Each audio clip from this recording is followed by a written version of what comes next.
It's okay I guess या। सो hi guys, अगर आप इस वीडियो को देख रहे हो तो ऑफ कोर्स आप जानना चाहते हो कि मैं एक एजेंसी रन करता हूँ और हमारा मंथली रेवेन्यू ऑलमोस्ट $10,000 टू उससे थोड़ा ज़्यादा रहता है।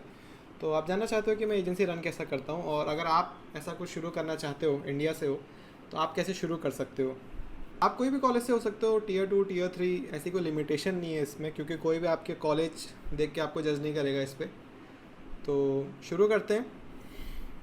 जो सबसे पहली चीज़ है, अगर आपको एक मार्केटिंग एजेंसी शुरू करनी, मार्केटिंग एजेंसी बोल रहा हूँ, डेवलपर एजेंसी शुरू करनी है जिसमें आप कुछ किसी के लिए कुछ डेवलप करके देते हो कोई प्रोडक्ट उन्हें, तो सबसे पहले आपको अपनी मार्केटिंग पे फोकस करना पड़ेगा। तो मार्केटिंग कैसे? मार्केटिंग मतलब अपने आप को लोगों को बताना कि यार मैं ये हूँ और मैं ये कर सकता हूँ आपके लिए, ठीक है। अब ये होगा कैसे? ये होगा ऐसे कि आपको सबसे पहले जो जितने भी सोशल मीडिया ये चैनल्स हैं, इस पर एक्टिव होना पड़ेगा। तो जैसे ट्विटर हो गया, मैं ट्विटर पे अपनी सारी मार्केटिंग हमारे ट्विटर के थ्रू होती है। और भी प्लेटफॉर्म होता है, मैं कुछ लोग से बात करता हूँ जिनके लिए लिंक्डइन काम करता है, बट उनको यूजुअली इंडियन क्लाइंट से मिलते हैं, और इंडियन क्लाइंट्स इतना पे नहीं करते हैं, क्योंकि है अब परचेज पावर पैरिटी कहो जो भी कहो, ये है, इंडियन क्लाइंट्स यूजुअली इतना पे नहीं करते हैं, और यूजुअली वो कम पैसे में ज़्यादा से ज़्यादा काम कराने वाली मेंटेलिटी होती है उनकी। तो ये रहता है। बाकी अगर आप ट्विटर को टारगेट करो ना, जैसे मैं टारगेट करता हूँ, तो ट्विटर इज़ मच बेटर। और ट्विटर पे मार्केटिंग करने के लिए आपको शुरू करना पड़ेगा विद अ ब्लू टिक, जो इलॉन मस्क ने अभी शायद से पेड कर दिया है।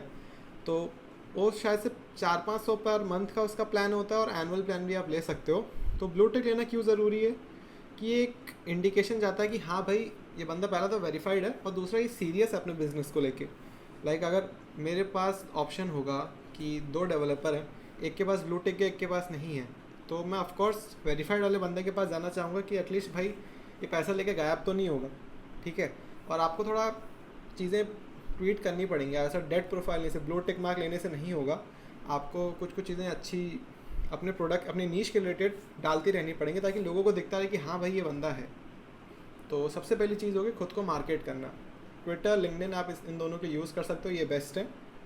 और मैं पर्सनली से ट्विटर पे हूँ, लिंक्डइन पे मैं यूज़ नहीं करता हूँ।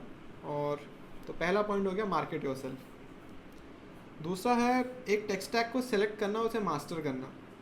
ये मैं क्यों कह रहा हूँ कि जैसे मैं हूँ, अगर मैं अपने पर्सनल ओपिनियन से कहूँ, तो मैं Next.js और टेलविंड का ही यूज़ करता हूँ मोस्टली वेबसाइट्स में, ठीक है। क्योंकि मैं MVPs डेवलप करता हूँ, वो उतने ज़्यादा लोग, वो बेसिकली टेस्टिंग के लिए होते हैं, ठीक है।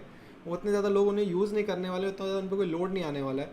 तो मैं Next.js ही मेरा यूजुअली होता है। बैकएंड के लिए मैं कोई भी पोस्टग्रेस डेटाबेस यूज़ कर सकता हूँ। तो सबसे ज़रूरी बात है अपना टेक को सेलेक्ट करना, एक लैंग्वेज को सेलेक्ट करना, फ्रेमवर्क को सेलेक्ट करना और उसे मास्टर करना। और दूसरी बात है कि आपको वेबसाइट बहुत सुंदर बनानी है। ऐसे नॉर्मल सिर्फ डब्बे बना दिए उससे काम नहीं चलेगा।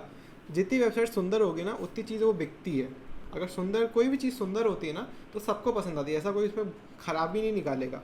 तो आपको वेबसाइट्स को अच्छा दिखाना है। बहुत सारी मैं टेलविंड यूज़ करता हूँ, क्योंकि बहुत सारी लाइब्रेरीज़ हैं जो चीज़ों को सुंदर बनाने में मदद करती है। आपको ग्रेडियंट्स यूज़ करने होंगे, थोड़ा सीखना पड़ेगा कि भाई कौन सा कलर स्कीमा, कौन सा कलर्स यूज़ कर सकते हैं हम, कौन सी कलर पैलेट क्या होती है, क्या चीज़ एक नेचुरली भी आता है कुछ लोगों को, क्योंकि भाई आंखों से देख के कुछ वेबसाइट आप खुद को पता होगा कि यार ये वेबसाइट बहुत सुंदर लग रही है। तो जितनी भी आपको अच्छी वेबसाइट देखें, ट्राई करो कि मैंने क्लोन कर पाऊँ, या इनसे इंस्पिरेशन लेके अपने नेक्स्ट प्रोजेक्ट पे कुछ ऐसा ही यूज़ करूँ, ठीक है। तो एक ये चीज़ हो गई। यहाँ तो आपका प्रोडक्ट बहुत अच्छा है तो वो डिफरेंट बात है। यहाँ तो आपका प्रोडक्ट उतना खास नहीं, बट आपका डिज़ाइन और UI बहुत सुंदर है ना, तब भी आपका प्रोडक्ट काम कर सकता है। बट अगर आपका प्रोडक्ट बहुत अच्छा है लेकिन आपका UI बहुत गंदा है, तो चीज़ें उतना अच्छा आपके फेवर में नहीं रहेंगी। तो सेकंड एडवाइस हो गई, एक अच्छा फ्रेमवर्क मास्टर करना है, और उसी को लेके अच्छी और सुंदर वेबसाइट्स बनानी है। चाहे आप बेसिक साइट प्रोजेक्ट भी बना लो, अपना टाइम पास के लिए बना लो, लेकिन उस वेबसाइट को बहुत सुंदर बनाओ, जितना रिस्पॉन्सिव बनाओ। मोबाइल, टैबलेट, फ़ोन सबके लिए होना चाहिए वो रिस्पॉन्सिव। तो ये हो गया हमारा सेकंड पीस ऑफ एडवाइस। अब है थर्ड, आपको एक अपना नीश सेलेक्ट करना पड़ेगा। फोकस ऑन एक नीश सेलेक्ट करो कि भाई मैं जैसे MVPs में डील करना पसंद करता हूँ। क्यों? क्योंकि एक तो ज़्यादा वो एंटरप्राइज लेवल के फीचर्स नहीं होते, 1-2 कोर फीचर होते हैं, और बाकी सब जो फीचर होते हैं वो बाद के फेजेस में इम्प्लीमेंट होते हैं। और यूजुअली तब तक लोग या तो उनका आइडिया वैलिडेट होता है तो वो आते हैं वापस कि भाई चलो इसको स्केल करते हैं और अच्छा बनाते हैं। और अगर नहीं होता है तो वो लोग पिवट करते हैं अपने आइडिया के, कुछ चेंज करते हैं आइडिया में कि भाई वो यूज़र के फीडबैक के बेस पे वो प्लानिंग चेंज होती है फिर। तो आपको भी इस तरह अपना एक नीश उठाना पड़ेगा। कुछ लोग होंगे जो फ़ोन के डेवलप लाइक ऐप्स डेवलप करने में अच्छे होंगे, कुछ लोग होंगे जो स्विफ्ट iOS में डेवलपमेंट में अच्छे होंगे।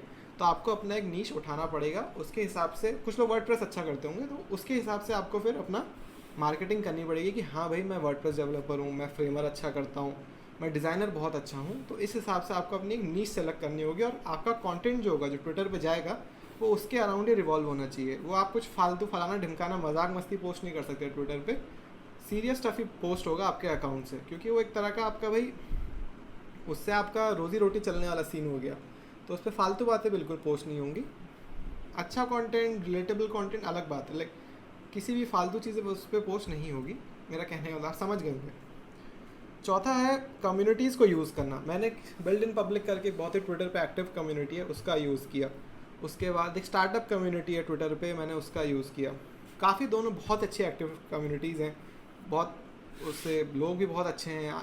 तो एक बार ना इन कम्युनिटीज़ पर जाके देखो कि लोग जो चीज़ें ट्रेंड हो रही हैं वो क्यों ट्रेंड हो रही हैं और मैं कैसे वैसा कंटेंट ला सकता हूँ।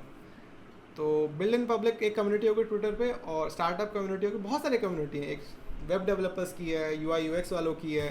तो ये सब कम्युनिटीज़ पे आपको लाइक माइंडेड पीपल मिलेंगे। तो आप इन कम्युनिटीज़ में पोस्ट करोगे ना तो आपका थोड़ा इंप्रेशन, लाइक ट्विटर पे एक चीज़ होती है इंप्रेशंस, वो बढ़ेंगे, लाइक्स बढ़ेंगे, फॉलोअर्स बढ़ेंगे। धीरे धीरे लोगों के साथ एंगेज करना शुरू करो, उनके रिप्लाईज करना शुरू करो और उनसे लोगों से बात करो। तो इससे क्या होगा ना, आपका कनेक्शन बढ़ेगा, नेटवर्क बढ़ेगा। तो ये हो गया अपना चौथा point, build in public. Like share करो अपनी जर्नी कि भाई चलो मैं आज एजेंसी स्टार्ट कर रहा हूँ। मैंने एजेंसी 18 मार्च को ऑलमोस्ट 18 मिड मार्च में शुरू की थी। तो मैंने सब कुछ शेयर किया, लाइक मैं मेरे पहले मंथ में क्या रेवेन्यू था, मैं कौन कौन से वेबसाइट्स बना रहा हूँ, और उनके UI थोड़े बीच बीच में डालता रहता हूँ ताकि लोगों के साथ एक कनेक्शन फील हो कि हाँ भाई हम इस बंदे को जानते हैं और हम इसकी स्टोरी के पार्ट हैं, लाइक हम भी इसकी स्टोरी फॉलो कर रहे हैं। तो ये हो गया अपना चौथा पॉइंट। पांचवा पॉइंट, आजकल जो नॉर्मल डेवलपमेंट कर रहा है ना उसकी स्पीड बहुत कम हो गई है, समझ रहे हो। ये किसी का मजाक उड़ाना नहीं हुआ। आजकल AI टूल्स इतने, अगर आप दो दोस्त बैठे हैं, एक GPT का यूज़ कर रहा है, एक बिना GPT का काम कर रहा है, ऑफकोर्स जो GPT का यूज़ कर रहा होगा उसका काम जल्दी होगा। आप खुद सब 99% ऑफ द लोग GPT यूज़ करते ही होंगे। तो AI टूल्स का यूज़ करना है। अब वेबसाइट्स और ऐप बनाने में भी AI टूल्स मदद करते हैं।